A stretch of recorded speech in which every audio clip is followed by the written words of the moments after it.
Okay, when first time you were coming to Pakistan, what was your perception about Pakistan? Face to face, everything changes. This is your 12th trip in the Pakistan. You know, I'm a little bit addicted to Pakistan. From Harvard to NASA. Yes. How this happens? What I found out about space is they need everyone. If this world is ruled by the woman, how this world will be? Well, I think it's like a bicycle. We need to have both wheels turning. What is your purpose of life? Mark Twain said was the two most important days of your life is the day you were born and the day you find out why. 45 countries you have visited. Which is your favorite country? It's like, I have 11 children. And just like you asking me, which one do I love the most? What will be your advice, politicians or the rulers? If I was the president of the United States and I was coming into Pakistan, and you know what I'd do first? Listen. Bismillah ar-Rahman ar-Rahim. I am Ali Abbas. We are collecting some gems from all over the world who did really contributed in the human life. And this is a new series that we want people, we are finding people who really contributed and add value to the human life. So today, my very respectable guest is Allyson Reneau. She is working in NASA and she was in a international relations department. She's a public speaker and in the media. She have traveled many countries and also this is her 12th tour to Pakistan.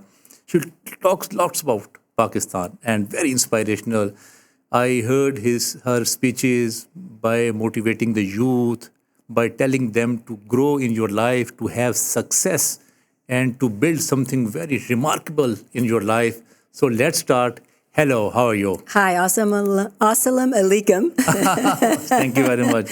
Wonderful. I'm so happy to be here. Wonderful, wonderful. This is your 12th trip in the Pakistan. You know, I'm a little bit addicted to Pakistan. Oh, that's I great. travel the world, but I always try to find a way to come to Pakistan for a few days and refresh myself, see my friends, and enjoy the food.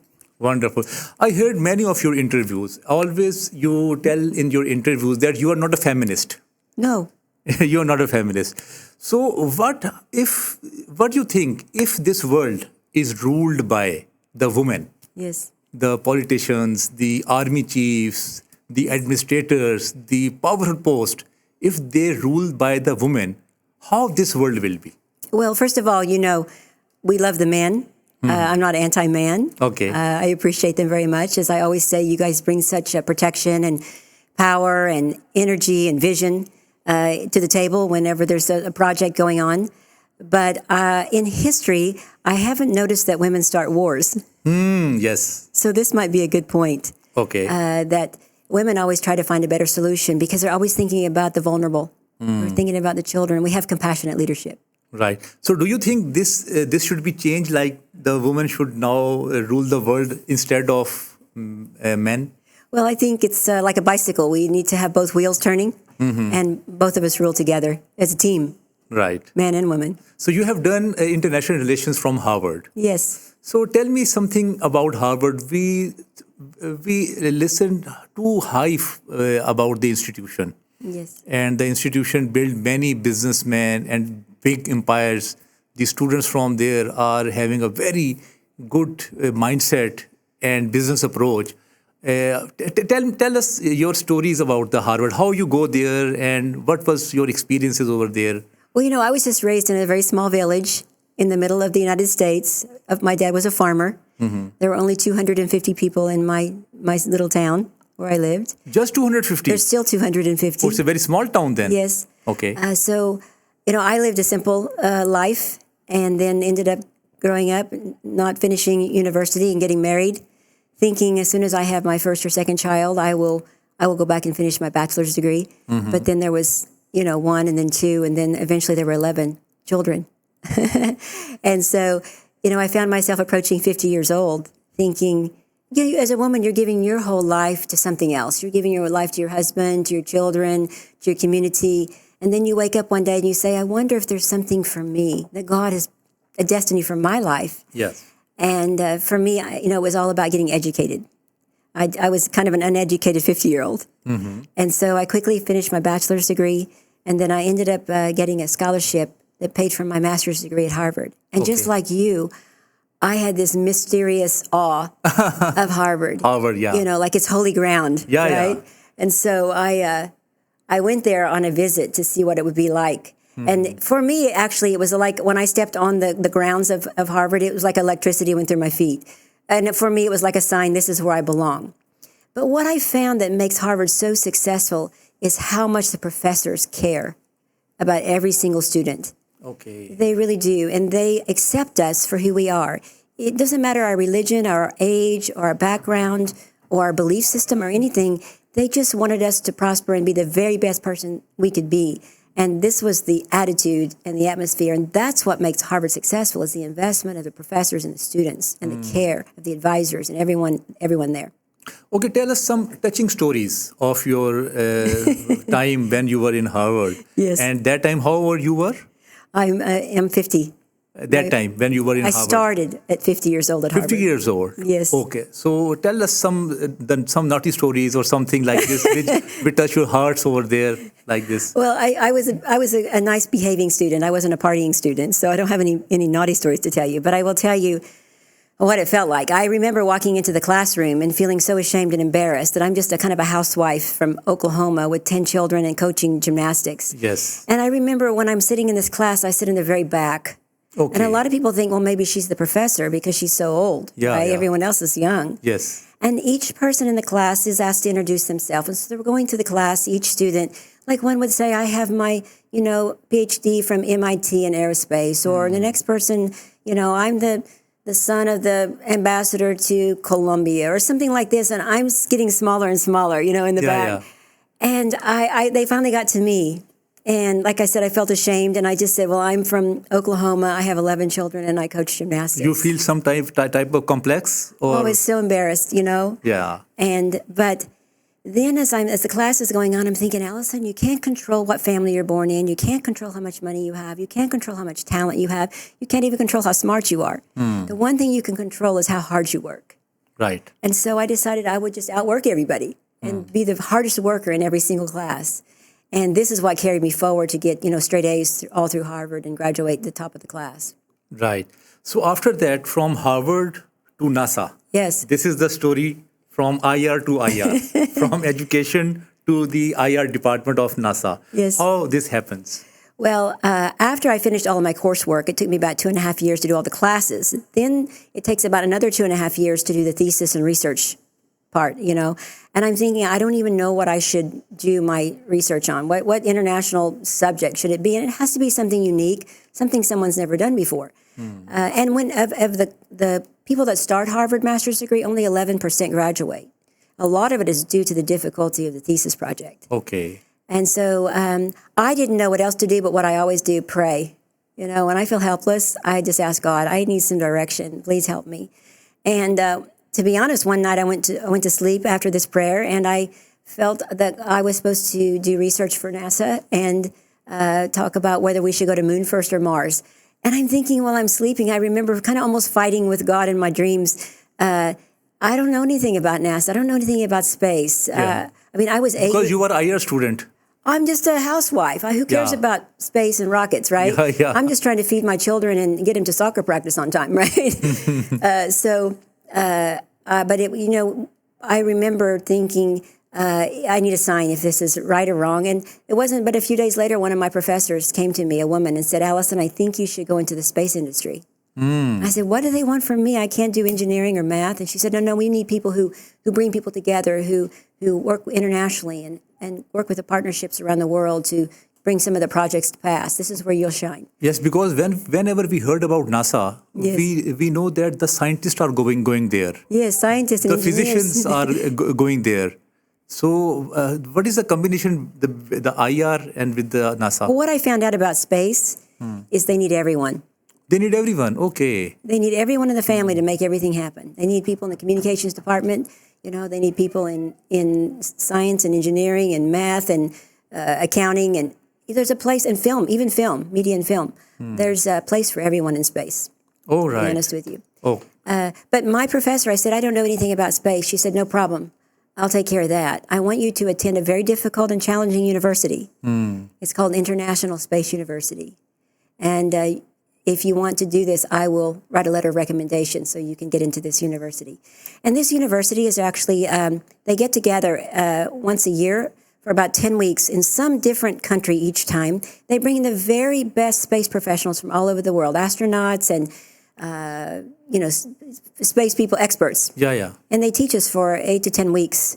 And there's about 120 people, space professionals that attend from all the different space agencies. So there's people there from Chinese Space Agency and NASA, all over the world come. And they teach you all things space. It was like, for me, baptism by fire because I was not a space professional. Yeah. And so for me, it was just like I wanted to quit. Feelings, it was so challenging for me. But just the encouragement of friends around me that were back home said, don't quit, finish. You must finish this. And they said, people are watching you. If you do a good job, it could open doors for you. Right. And sure enough, I was asked to work for International Space University after this for a couple of years. And then from there, someone at NASA invited me to come for an interview in Washington, D.C. Okay. And so I went for an interview at NASA headquarters. Do you remember that interview?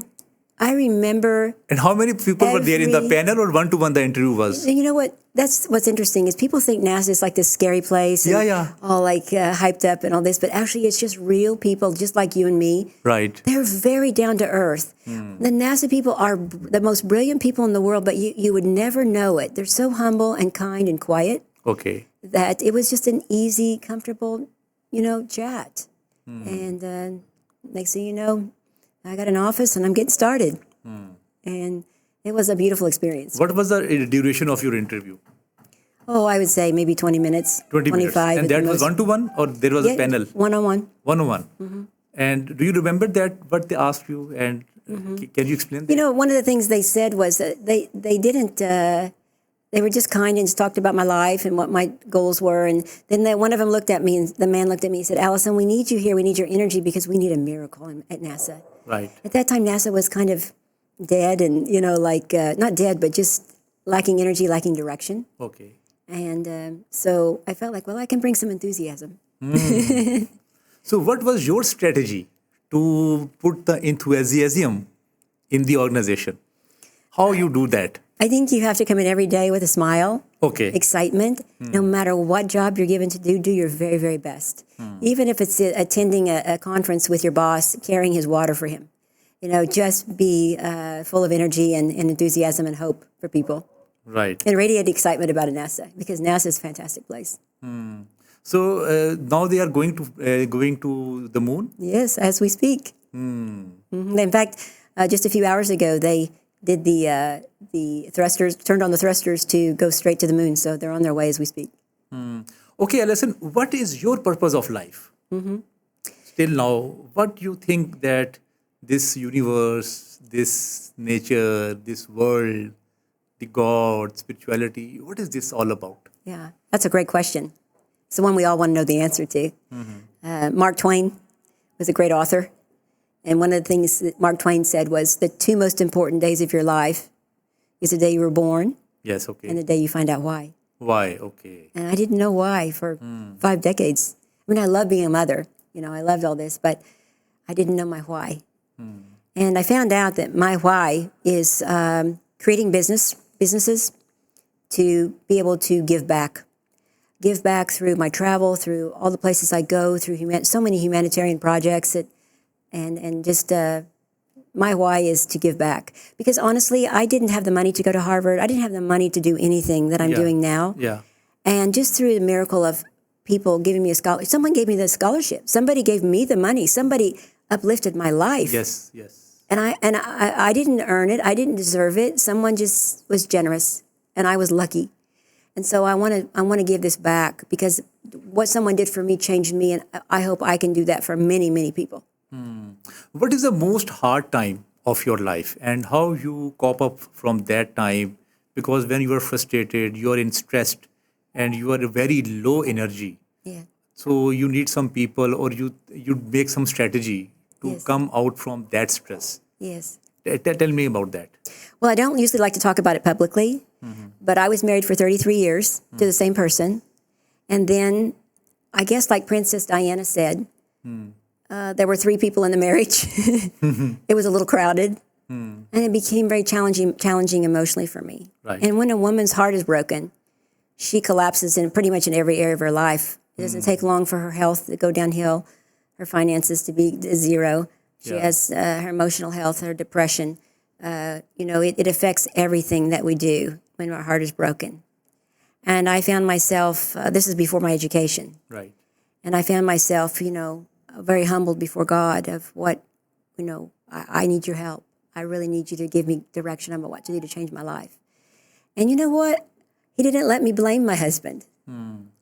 He put in my heart, he said, Allyson, don't blame anyone else. You are where you are in your life because of the decisions you've made. And then I realized, I can take my life back. I can make better decisions. I can do more. And so that was the most difficult time in my life. Okay. And for me, getting my education was my way forward.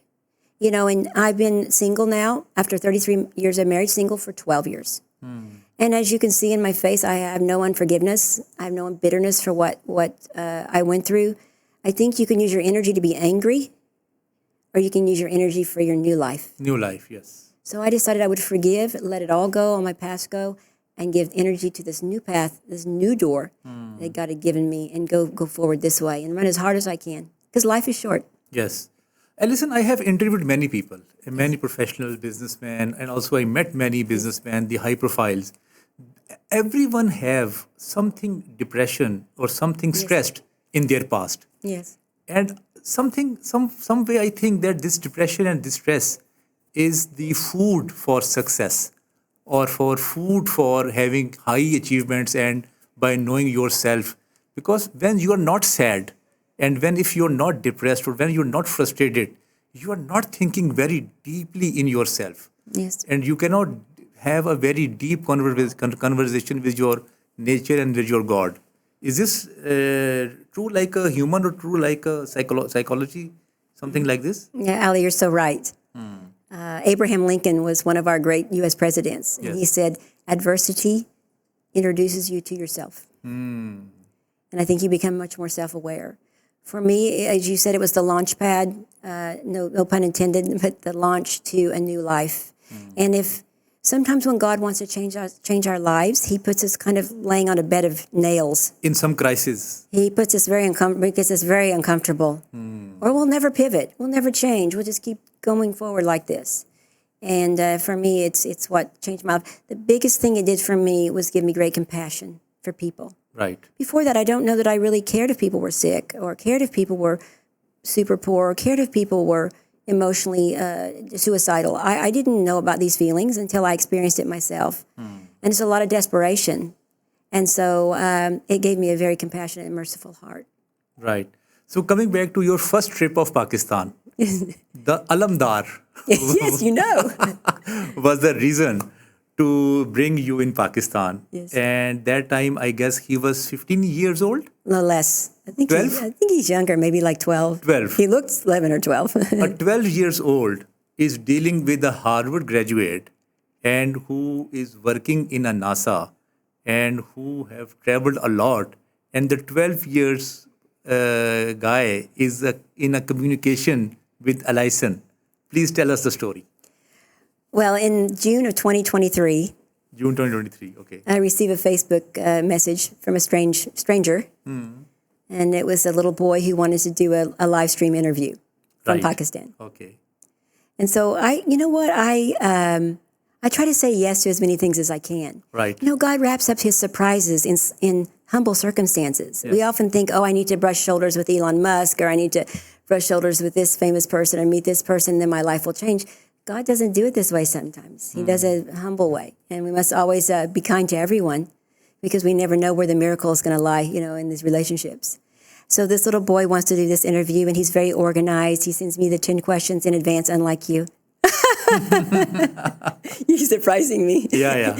And he conducts this interview in his second language, which is English. And I'm just really impressed. And then suddenly his classmates are asking for interviews. So I'm doing 4 or 5 interviews.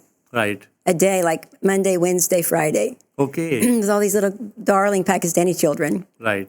And they struggle with network. The network is bad sometimes, but they just keep pushing and going and doing great things. And they're smiling and they're happy. And so I receive a phone call. I don't know. I've been doing this for maybe 6 weeks from a man named Rehan Alawala. Rehan, okay. Rehan, I don't know. He's a stranger. And he may I call you? He said, I said, yes. He goes, why are you wasting all your precious time on these children? You're a businesswoman. You're busy. I said, I think children are more important than adults. Yes. And he said, you're dealing with the poorest children in Karachi. I said, I didn't know. They're fantastic. And he goes, well, I'm impressed that you were so kind to them. Be my guest. Come to Pakistan.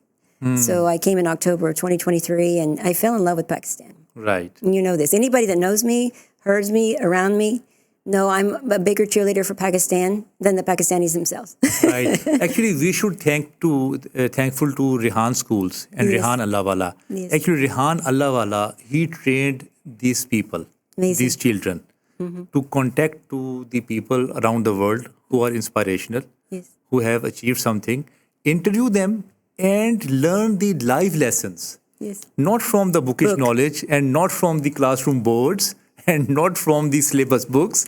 Learn from the people. He's done a brilliant job of creating these schools. Yes. He's an amazing man. So we all should also thank to Alamdar also that he brings to you to Pakistan. Yes, absolutely. Okay, so how many cities have you been visited in Pakistan? Well, I've been through, let's see, Karachi and Islamabad and Peshawar and Harunabad and Lahore, and I've been out in the rural villages and areas, and I mean, I've been everywhere, I think, almost everywhere. Okay, now one sentence or a short story for each city. Let's start from Karachi. Okay, let's do it. Karachi I found was seemed like a lot of hustle. Hustle. A lot of hustle, a lot of go, a lot of, people achieving and thriving and ambitious. Okay. I see this. Everywhere I went, people were just hustling, like America almost down there. Right, like America. Okay, Lahore. Lahore, charming. Okay. My love, coffee shops and tea and Old Fort and just history. Right. But so charming and delicious. Delicious. And people behavior, how is the... Actually, same for me all over Pakistan. The behavior's beautiful. Okay, now Islamabad. Islamabad. Now I'm a athlete. I'm a runner. Yeah. So I'm loving the fresh air. I love the nature. I love the Margala Hills. And You go to the tracks? I run all over. I run in Islamabad outside. Okay. Yeah. Right. And Harunabad, what was your experience in Harunabad? Harunabad, I was asked to speak at a tech conference for Okay. the youth. Well, youth in Pakistan means, age 18 to 35. And so just encouraging the people concerning tech and future, and you can do it, And I had the best time in Harunabad. Right. Have you visited the mountain areas of Pakistan? Like North. north, yes? I've been up north just a little bit, but not as far north as I'd like to go. Like I would love to go to Gilgit and Gilgit, some okay. of these places, but have not been yet. Okay, right. So how many countries you have visited till now? Almost 45 countries. 45. In the last 10 years, yes, 45 countries and 6 continents. 6 continents. Wow. The 7th being Antarctica. Not that I don't like the cold, so I'll skip this one. But Okay, all right. over the world. And, I look at my previous life, and now I look at the fairy tale that God has given me, and I'm very grateful every single day to wake Right. up. And Okay, when first time you were coming to Pakistan, what was your perception about Pakistan? And when you were here and you spent time, was there a difference or was it the same? well, what I found in Pakistan for me, first of all, something very unexpected. I found my tribe. For instance, I fit in better here almost than USA. Okay. Because here the priorities are faith, families, and friendship, and food. Really, these are the 4 priorities. Top priorities. They are, and this is the same for me. So I felt so at home here, and this was my feeling when I came to Pakistan. Right. And what was your perception before coming to Pakistan? I'm sorry, I forgot about Yeah. what you said. Well, unfortunately, our media has distorted the West and the East from each. What's really the truth. So since we're little children, when they show shots on television, pictures and video of, Iraq, Iran, Pakistan, Afghanistan, all this part of the world, they show camels, desert, Desert, yes. radical stuff. Okay. They never show us the beautiful people, the beautiful malls, amazing architecture, incredible hospitality. They represent this side of the world completely wrong in the Western world. In the West, and then this side of the world, they also misrepresent us as well. Right. But when you go face to face, that's why I've gone to all these countries. Face to face, everything changes. You realize people are amazing everywhere. Because you look with the naked eye. Yes.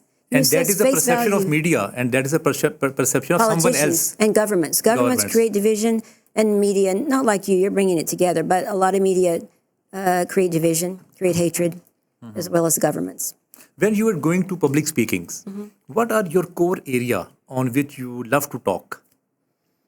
That's a loaded question for me, because I have, at my age, I have so many life experiences from being a mother, or being a wife, or being a businesswoman, or being down and depressed, and being able to pick your life back up and start over again. And I think mostly I like people to know that God is a God of a second chance. Okay. He gave me a second chance. Yes. And he loves everybody the same. And he has the same opportunity for everyone. And I don't know the path you'll go, or he'll each person. But if you can inspire people to dig deep, he has a promise and a future for everyone, a great one. Some people say that motivational talks and these talks, it does not put a deep connection to the people. Mostly people listen and they forget, and there is no implementation on that thoughts and on that concept. How do you take this? Well, the difference with me is when I'm speaking in a public setting, I'm not speaking about theories. Okay. I've lived it. So I'm speaking from experiences and truth and, real life. And I make sure that I give some pointers on, 1, 2, 3, this is what you need to do. And I don't tell them they need to be my religion. I don't need to tell them they need to do my business, or the way I did things. But down inside of everybody is a plan, a divine plan. And my job is just to pull it out and get them going, taking the first step. Most people are afraid to take even the first step. People are very scared, and people are very reluctant to take first step. Yes. They think too much. It's scary. They plan too much, and they discuss too much, but they don't implement. Yes. What is your strategy, the people who are thinking like this? How you will put their ideas into action? Well, I watched a movie that changed my life. Which one? It's with Jim Carrey, and it's called Yes Man. Yes, ma'am. Yes Man. Yes, man. Okay. And he was living a really terrible life, Okay. miserable life, depressed. And then he decided through a conference that he went to that he would say yes to everything. Okay. And this no good, loser starts saying yes to everything, and his life transforms, and he becomes this magnificent person that's just giving back. He's the same person he was before. He just said yes. He would take the scary step forward and say yes, and it would lead him into this unknown adventure. Like my unknown adventures into the Amazon jungle to help people, or my unknown adventure to come here. I was sitting in Albania. Invited by the president of the Olympic Committee. Yes. And I get a text message from you. Yes. I hadn't heard from you in 2 years. I don't think. Maybe. It's been a while. Yeah. A year and a half. I don't know. And you said, how would you like to do a television interview in Lahore? Yes. So what did I say? Yes. Yes. Yes. And I purchased my flight, changed my plans, didn't go back to U.S. first, and I came here. So you have to just jump off the cliff and see what happens. Do you feel? Do you have belief on law of attraction? Because I was trying to contact you, I guess, like 2 years before. We have a chit chat. You once came here also before, and we were not able to match our time. But do you think this is a law of attraction that at the same time, when you are in Albania and you are planning to come to Pakistan? No, I'm not planning to come to Pakistan, but I'm wanting to come to Pakistan. Oh, you want to? But I was asking God, I need a sign. I'm supposed to come to Pakistan because I want to, but I don't want to go. If it's not your plan, just give me a sign. Right. And then 5 minutes later, you text me. So at the same time, within 5 minutes. Yes. So do you believe this is law of attraction, something like this? I don't know whether you call it God, which I do, or if it's quantum entanglement. You've heard of this? Yeah. Or what it is, but there's some sort of invisible energy that goes on. Invisible energy, because this cannot be a coincidence. No, not this is at all. not at all. No. Right. So, and then there's a neat feeling of sitting here knowing this is where I'm supposed to be at this moment in my life right now with you. It's a great feeling. Yes. Okay, there are some extremists in the world. Yes. And there are extremist thoughts. And they are angry people. Yeah. And they are people who want to change the lives of the other people, but they are extremist. How an extremist person can convert into a peacemaker or convert into a very soft thought person? Well, I dealt with being a mother of teenagers, and you'd like to be extremely controlling of them. And I found out you can win more flies with honey than you can with vinegar. Yes. And I don't know, I think that you have to set the example. You have to be kind and sweet. You have to attract people by your behavior. You can't make anybody change, right? You can only change yourself. Right. So the only thing you can do is set the example and pray that they find a better way. Because people like that live angry, they don't live as long and they don't live as happy. So do you think they did not taste the happiness, or they don't play the life and they are very hardliners or something like this? I don't know what caused it. There's usually a root reason. Something happened in their past that they pivot like this. And through it's a heartbreak. A lot of times it's heartbreak, loneliness, want to be accepted and find a wrong path to go down to be accepted. Right. I was listening to your interviews that you have some spiritual experiences in Pakistan. Yes. And maybe out of Pakistan also. You have also been to India also, I guess. I've been to India, to Bangalore for a week. I was there. Yes. Several years ago, maybe 2018. 2018. Before COVID. First, tell us about your spiritual experience. Then I will come back to you. Well, I was raised as a Catholic in the United States. Okay. And, in church every Sunday with my mother was very faithful to keep me, reverencing God. Right. And then when I went to university, I converted to the other side, the Protestant side, just wanting to know more God, reading my Bible, learning more about Him. Right. And I think what happened is if you're only in the United States and you never travel, everyone tends to think that their way of worshiping God is the only way. Okay. And that everybody else is wrong. And what I found as I traveled the world, especially Pakistan, is this great respect Of the religions and God. well, of the beautiful heart of the Muslim people. Right. This is not talked about enough publicly. Nobody goes out and advocates outsider like me for the way the Muslim people treat you. They are far surpassing in hospitality, generosity, welcome, respect, honor. It's a whole nother level. I also have watched a lot how a lot of men treat their wives like queens. Yeah, definitely, yes. Yes, so there's And they are not working and they are having fun Yes. in the home yes, and watching dramas, and they don't have responsibilities of earning money, you're right. and they're enjoying their life. Most of the Yes. wives in Pakistan. So I'm learning a lot that I had a total misperception of Islam. Now, before I came to Pakistan, my best friends though back in USA are Muslim. Right. Husband and wife, they're all my best friends. And I met them through, they're Afghans when they immigrated. Right. So I began to learn and then I went to India and I'm dealing with Hindus. And they almost on their knees giving me food, like with kindness and love and Yes. respect. I don't know, I become such a better person by watching how people worship God. They do it better than I do. And it made me more devoted to Him. Right. I have heard from many tourists people are coming from Europe, from America, from New Zealand, from Australia and Pakistan. They said that the people, the taxi driver, they offer us the free ride, and when we are going to the restaurant, they offer us the free food, and if we are going to buy something, they offer us the free clothes that you are our guest and this is from us. Do you have such experiences? Yes, and it's convicting, meaning it made me realize I need to do better. At home now, I'm better at serving people and inviting them in and welcoming them. I've always been like this, but there's a whole nother level here. Here you walk into a house a stranger. Yes.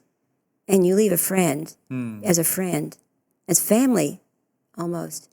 Suddenly you're their sister. Recently I had an experience here where I was invited to a home of a very, very devout religious man. And I don't know his name. I have pictures, but he had never even like laid down for many, many years. His devotion to God was he was not going to lay down in the reclining position Right. and just worship and fast and pray before God and seek him. And so I've never met a more radiant person in my life, Oh, okay. full of joy. You would think people like this would be real stern and like this, but I knew he had spent time with God because God's personality had rubbed off on him. And it's like 11 o'clock at night, and he cooks all this food for me and serves me, and I'm thinking, this is absolutely amazing. I should be the one serving him, Okay. because of who he is. Yes. And because I reverence his walk with God. And then as I'm leaving that night, he packages all the food up for me in, containers so I can take food home with me. And it's about midnight. And then he puts like 10,000 rupees in my hands. Oh, really? He And I said, gave you "Sir," money also? I said, sir, Father, I should be the one. In America, we give to our spiritual leaders. Yeah, yeah. Yes. We believe this is how we should be. Is I should be the one giving to you. Yes. And he said, and I almost cry. I have to hold myself back when I say this. He said, I don't want my daughter to leave here empty-handed. Okay. What a transformative sentence. My father had just died. He didn't know this. Okay. And for him to say, I don't want my daughter to leave here empty-handed. He didn't. I don't even know if he had the money to give me. Such a great gesture. It's a lot of money to give somebody. Yes. The spiritual leader in Pakistan, actually, whenever the people are going to them for the problems, for the issues, first of all, they said, sit and relax. Yes. Be calm. Take a food and take this something. They offer them the gift, and then they try to solve their problem without having any money. Yes. They give their services. They want to take their crisis out of the crisis, and they want to treat them very well. So this is the norms, and this is the culture over in Pakistan. There are many other people also which are money minded and which are money making. Yes. But most of the people, they are good. The spiritual leaders are good. They want to make the connection of the human with the God. The heart. Yeah, they want the heart fixed in connection with God is what they're Yes, looking for. yes. Okay, the 45 countries you have visited, which is your favorite country? Yeah, well, we already know number one. That's Yeah. here, right? When it's like I have 11 children, Yes. and just like you asking me, which one do I love the most? When I think about each child, I think about some quality about them that I like so much, and I don't have them in an order of I like this one more than the other. I literally feel the same way about countries. Oh, right. I've had some incredible experiences in every single country of generosity and kindness to people and fun and food and things like this. But I think actions speak louder than words. How Yes. many other countries have I visited 12 times? Yes. So Pakistan, I have to say, outshines them all. And right now there's a do not travel by our U.S. government to come here with the statement of if something happens to you, we can't help you. I'm sorry, I ignored this. Come here anyway. Right. So, what is your worldview? Because you are a student of international relations. There is a chaos in the world. People need money, and they need more money, Yes. and they need more money. Yes. But why they need the more money? Nobody is trying to explain that why they need money. Maybe there is the needs of your schooling, your house, your car. You have to pay bills. It's fine. But the people who are already billionaires, and they also want to make money and make money. Number one. Number two, now our life is in this screen, 6-inch screen. Most of our eyes and our time is on this. Yes. This is the number two issue. And the number three issue is we are now not talking to each other. Yeah. We are spending very less time with the people. We are not a people-oriented people no more. We are engaged with the gadgets. We are engaged with the mobiles, with the games, with the internet, with the apps. So what do you think about the people of like 30 years before, 20 years before? That life was good, or this world is good. Well, you're talking to someone that's lived a long time. Yeah. So I was born in 1961. We were still in the Stone Age. There were no microwave ovens. Yes. So I have watched this evolution of what you're talking about, technology. And I would say, for sure in the United States, that family and family units and the family priorities and the family values were so strong then. Spirituality. In 1960, In the 60s and even into the 70s. like 70, 80 years before. Yeah, so I'm 60, I'll be 65 this year. Okay. And So you have seen all the transformation. I have seen it from all. typewriter to Typewriter. Yeah. Yeah, where you have to white it out. Yeah. From the rubber. Absolutely. Yeah. So you have seen the typewriter and then computer, Yes. then mobile. Even calculators were Calculators also. No, I mean we just had the little calculator. All this was fantastic. I grew up where the cameras. You take the picture, then you take the film out, or you take it to the shop, and then week later you pick up the photos. Yes. And now we have instant. And so I've watched a lot of things happen. I think what happened to me was I had a church. I was in church and a teacher in a small classroom. She was a woman, and she told the class, and she kind of looked straight at me, and she said, "Get it through your head, Allyson. People are priority, and it's not about you. It's about everyone else except you." Now, for me, these words stuck with me, that people are priority. So I try to use, I've tried to teach all my children this. My children are not racist. I've got one married to a Lebanese immigrant, another married to an Iranian immigrant from Iran. Okay. Another one is engaged to a black man. So my children are very open-hearted, open-minded. It starts at home to teach love of all races and all backgrounds. So you're right. And I think if you spend all your time soaking in propaganda, Yes. like when I'm in Pakistan, a lot of the information that comes is kind of anti-American, anti-West. Yes. When I'm over in America, it's anti this part of the world. And this. But these people are crazy. This is crazy propaganda because it's not the truth. Yes.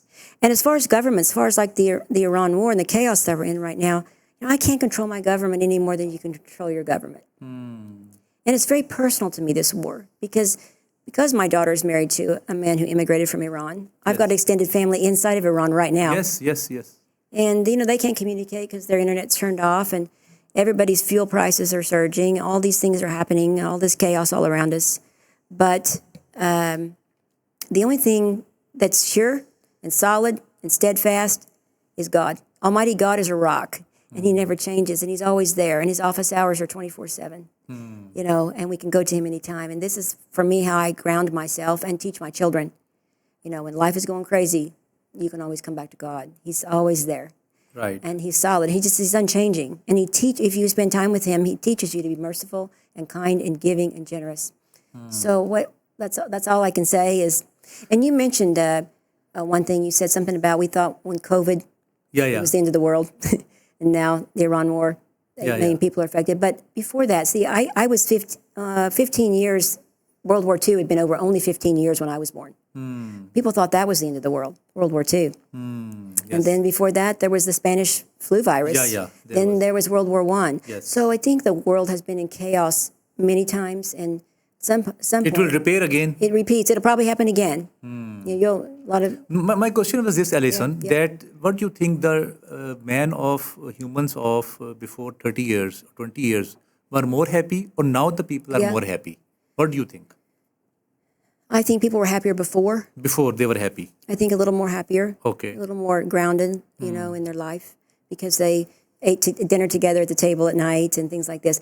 And so I would say family values were much stronger in America back then than they are now. Right. But what I say to a lot of people here I meet a lot of young people here that are in their 20s, and I see they have these amazing relationships with their mother and father. They're on the phone with them every single day. Their siblings every single day, talking to them every day, fondly, kindly, excited, laughing. Yes. And I say, you think you're trying to get rich? I say, you're already a rich man. Yes. You're already a rich woman. Do you realize how many people would long to have this family relationship that you have? I said, this is the real riches. Right. Okay, what makes you happy? Loving people. Loving people. being an instrument of God to help someone, inspire someone to change their life, to actually physically do it, not just with words like motivational speeches, but actually I put boots on the ground. I go do it Right. all over the world. And you're also fond of hymns, Of hymns? movies. Oh, movies. Yeah, yeah. Yes, I of course I love a good movie. So, what is your genre? You like that? Which genre you do like? Then I will talk. I will ask about I'm your a favorite woman. movie. I'm a woman, so we like the romantic comedies and Romantic we like comedies. romance. Yeah, the romance. And tell me about your 2-3 favorite movies, Well- which you can watch again and again. Yeah.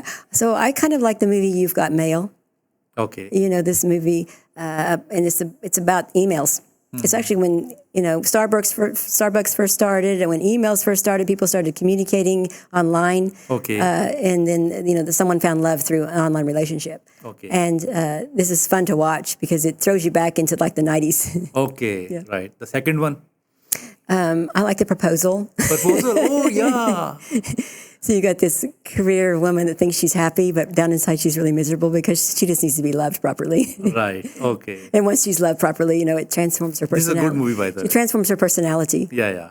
Yeah, she sees family love. Okay. It's The also- third one. I think the other cute one that's really old is called Sleepless in Seattle, Okay. and it's also a love story about surprise. Love story. I like the good endings. I need predictable. I need watch movies that have happy ending. Okay, you must have listened many of the scholars or trainers or motivational speakers when you are coming in this field. So, who inspires you a lot? I really don't know, actually. I don't watch a lot of other people speaking, Okay. to be honest with you. I just, Do you follow someone no. to improve yourself or for upgrade your knowledge or experience or wisdom? Well, I'm always listening on the short videos on Facebook or something like this. I'm always, when you serve God, it's a lifetime self-improvement course. So I often read some passages in the Quran or in the Bible. And when I read these things, I think, oh, it's a mirror. I'm not matching up to this quality of life. I need to improve myself. So for me, it's first it's talking with God and letting God correct my personality, the problems in my personality, or, Allyson, you're a little angry last night. You need more patience, improving myself there first is with God, and holy books help so much. Like, for instance, I'm very impatient. And, one of my favorite verses in the Quran is, I planned and Allah planned, but he's the best of planners. Yes, plan. Yes. To take a step back and be humble and let God carry out the plan his way. We always want to do it our way. And so this also, and another one that I love is that in the Quran, and I'm paraphrasing, is if you take one step towards God, he'll run towards you. That one step, that thing you're talking about, taking that first step. If you courageously take that first step where he's nudging you and pushing you, he'll come running Yes. and meet you and help you. So I honestly don't follow particular motivational speakers. Okay. Everything I speak when I'm speaking today or at events is really coming just from my heart, from my experiences. It's genuine. It's not copying another person's way of doing things. How you prepare your talks? What you do that when you are going to the talk and the organizer give you the topic Yeah. that on this topic you have to speak and this much is the time. How you prepare your talk to deliver and to inspire the audience? Yeah, my inspiration comes from my heart. Okay. And I want to prepare sometimes this speech way in advance and get it all ready and written out. And sometimes I do. But then I'll go to sleep and then I wake up in the morning, and then early in the morning at 5 a.m., all of a sudden I'm getting another download. Like a feeling that I need to talk more about this area or that area. And I quickly scratch down the inspiration that's coming to me and talk about that. I try to prepare, but sometimes it pivots, it goes another direction. The very first video which I saw yours, that was the viral video. I guess it was from Pakistan, some in channel, that you have 12 kids. 11. 11. 9 daughters and 2 sons. Very good. So that was the viral clip of your personality Really? over here in Pakistan. I have never watched any of my interviews online. Okay. I don't read any press or media about myself or anything because so I don't know about this viral video. Oh, you I had don't no know? idea. It's the Okay. first time I've heard this. Because for us, it is very astonishing. Yeah. A female who is living in USA and having a very good career life, working, graduated from Harvard, working for NASA and speaking all over the world, and having 11 kids. Yes. So this concept is very astonishing for Pakistani people. Well, I was a housewife and mother first. Yes. God did my life in chapters. So this is first, then, career and business came after for me. So I didn't know about any of the media going on here. So what will be your advice to the politicians or the rulers? How they should give some softness and some beautiful things Yes. to their nations? Yeah. Well, I had a really good friend in Pakistan. When I was a little upset one time, raising my voice a little, this person sat me down and said, "Now, Allyson, you have a choice in life. You can be loud or you can be lovely." Yes. And he said, if you're loud, then you are going to run people away. But if you're lovely, you'll invite them into listening more to what you're talking about, what your problem is. So this struck me. And I also believe that one of the biggest problems with leaders of countries, especially powerful countries like the United States, Yes. well, if I was the president of the United States and I was coming into Pakistan, I would come in and you know what I'd do first? Listen. Politicians don't listen. Okay. They just want to impose their ways Okay. on everyone else and expect them to accept it. Okay. Like we're in Afghanistan 20 years, we're trying to make Very, Afghanistan. very interesting and deep point. Yeah, just listen. you What do have they raised. need? And they also work on Listen. listen. They don't Just listen. Stop and listen. They come with an agenda. I'm going to get this done. I'm going to make this happen. I'm going to make this person bend to my ways. They're going to do what I say and sign this deal. That's not the way you do life. Right. You should have a little diplomacy, and listen. How can I be a blessing to Pakistan? If I was the president, I'd say, I'll come here and say, how can I be a blessing? How can our country be a blessing to Pakistan? What can we do for you? And listen. And then people are motivated, to want to have an agreement and work together. Now, maybe that sounds idealistic, but that's what I would do is just listen and not be loud. Right. Be lovely. Yes. Okay, since you're born, you have seen many presidents of the United States. Yes. Who is the best one? Well, the one that's still very charming in my mind Yes. is Ronald Reagan Okay. in the 80s. Yes, it is. Yes. He had the most beautiful diplomacy. Okay. and, the people were happy at that time in United Well, there's States? always problems. Always That is problems. always there. But So- the problems should lesser than the happiness. We had a statesman. We had a man who was very presidential in the way he addressed the citizens, the way he dealt with foreign leaders. When he met the Russian prime minister or president, whatever you Yeah, call yeah. them, at the time, there was a blizzard in Russia when he flew in. But he told all of his Secret Service, go away. I'm going to stand on the front steps of this building we're going to meet at with the wind whipping and and the snow in his face and his scarf around his neck. And he's standing out on the stairs alone, waiting for the Russian president to pull up in his car and to greet him with respect. Right. Things like that are missing. He would never say cruel or things from his mouth. Just so dignified. And these were the times when it set however a president speaks in the U.S., children copy. Okay. People copy, Oh, yes.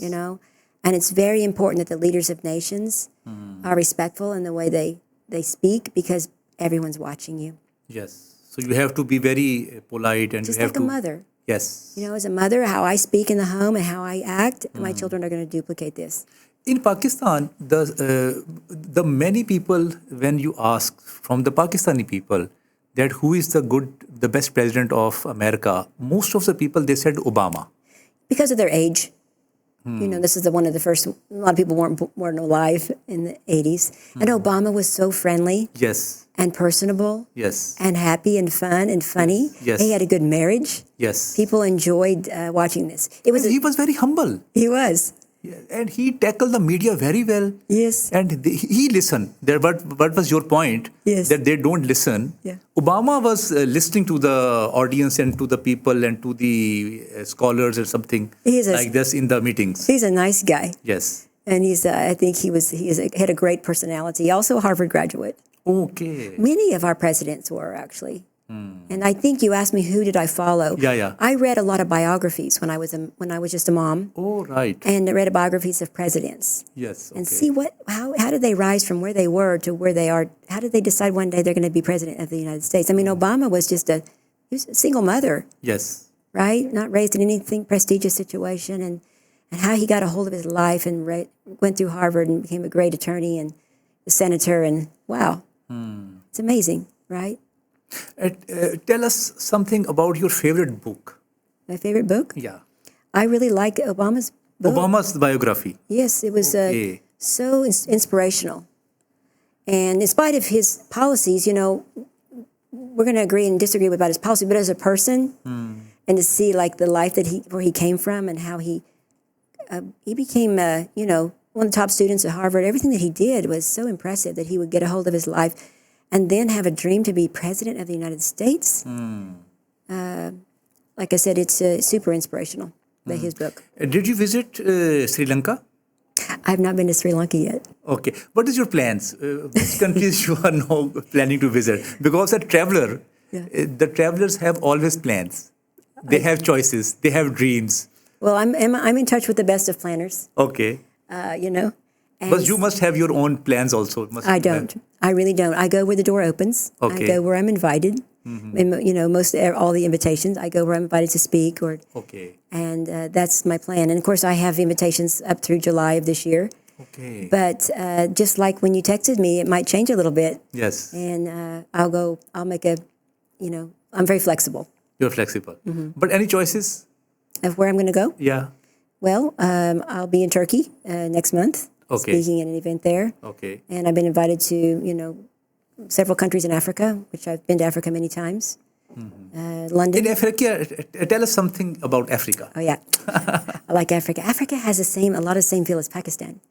Okay. Yeah, you're suddenly, I'm mama there to everyone. They call me mama. Mama. Immediately, I'm family. Okay. So it's a great feeling. In Egypt? I went to Egypt. Okay. Egypt was different than every country is a little different, but Yeah. the Egyptians love deep from the soul, so deeply when you're there. They just can't do enough for you. Have you visited the pyramids and Yes. the mummies? Just a few months ago. Okay. Incredible. How was the experience? Just, you think of it all your life and you imagine what it would be like. And when you get there, it's more enormous and magnificent than you ever imagined. And to think it's survived these thousands of years, it's for us to see now. 5,000 years. Yeah, incredible. And they're just enormous. Yes. And the camels kissed me. I'm an animal person. I grew up on a farm. Oh, really? The horses and the camels, they realized I was a nice person. Okay. I have pictures of the camels just kissing my cheeks and the horses. So it was a lot of fun. So have you been inside the pyramid? I didn't go down inside. Okay. We go inside the pyramid. Oh my goodness, I'll have to go back. There are many few people who go inside. I must go. Because it's scaring. I see. And the beautiful thing is that whatever temperature is outside, if it is plus 50, if it is minus 50, but inside it will be 22 Celsius. Really? Yeah. That's perfect. Yeah, this is the architecture design of that pyramid. Yeah. That inside is always 22. Yeah. And it is very difficult to go inside because you have to lay down and you have to scroll and then you can go because it is a very small place where you can walk or where you can go. That's fascinating. So that was my amazing experience of my life. The best experience of my life was going inside the pyramids. You were asking about Africa. Yeah. And African people are so fun and so. You turn some music on and they just have the best time and relax. You say, I want to be as free as they are free. They're free in their soul, free in their heart to really express themselves. But one thing that happened, one of the first times I went there to Rwanda, I went, I don't like just to go to the fancy places and live in the 5-star hotels and speak at the conferences. I like to go where people are suffering. Yes. And that's what Because it's really you are all a culture lover and people loving people. Well, yeah, I prefer to go out with the regular folk, I'm regular. To be honest with you, I don't like to wear dresses and, fix my hair and wear high heels. I like to be in my T-shirt and shorts and joggers and go jeans out and talk with people, Right. So I went out to this village that was in the middle of nowhere with no roads. It was, 2 or 3 hours from Kigali. And I met this woman and her name was Florence. Okay. And she had a few children and she lived in a very small mud house, very small. And I visited with her for a little while and she's just radiant. She's a very godly woman. And she didn't have anything.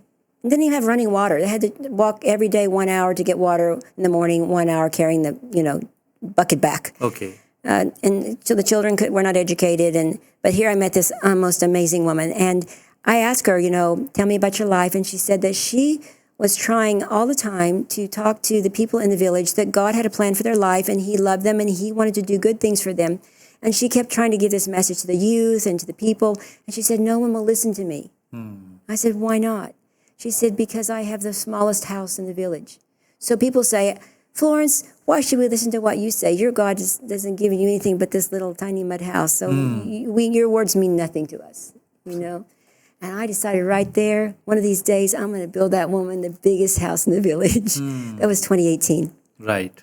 And just a few months ago, I was able to partner with one of my daughters and build her home in Rwanda, in her village. Okay. And this, I have to give you some pictures. You can put them up if you like. Yeah. And we built her a mansion for $9,000 US. In the US, it would cost you $1 million. Yes. So for $4,500 US from me, $4,500 from my daughter, we built this woman a mansion with huge. It looks strange almost in this village. It's so big. And guess what now? Everyone listens to her. Because her God answered her prayers and gave her something that's just so magnificent that they say, oh, we want to follow this God. We want to do, we want to learn to pray. We want to learn to be a better person. And what's really fascinating is if I show you the pictures of her before the house. Okay. And then just a few weeks ago, the ones that after the house. Yes. And she looks like a queen. She carries herself like a queen, It's just. And they have a very interesting dances. Yes, but it's just when you invest in one woman, just something, she'll take it and transform it and transform her community. Right. And her family and even her own life, her own face. This is what happened to Harvard. Before Harvard, I'm just kind of like, whatever. But once I was educated, my chin is up. My shoulders are back. Yes. I feel confidence because someone believed in me. And that's what I love to do for people. Right. Yeah. There are, Allyson, many things to talk, but we are unfortunately running short of time. I thought you were going to do something fun and questionable. Yeah. Yes. So the funny question, let's talk about something. You have to give the answer in one word. Okay? Whatever comes in your mind. Uh-oh. That's scary. Whatever comes in your mind. Okay? Raining. Harvest. Okay. Mountains. Majesty. Majesty. Okay. Deserts. I wanted to say majesty of God, but you wouldn't let me say but one word. Majesty. Deserts. Deserts. Peace. Love. The best. Players. You mean like players that are men that are players? Whatever you think Or about players like cricket players? What sort of players? Could be. Players? Yes. Athletics. Athletics. Okay. Yes, Happiness.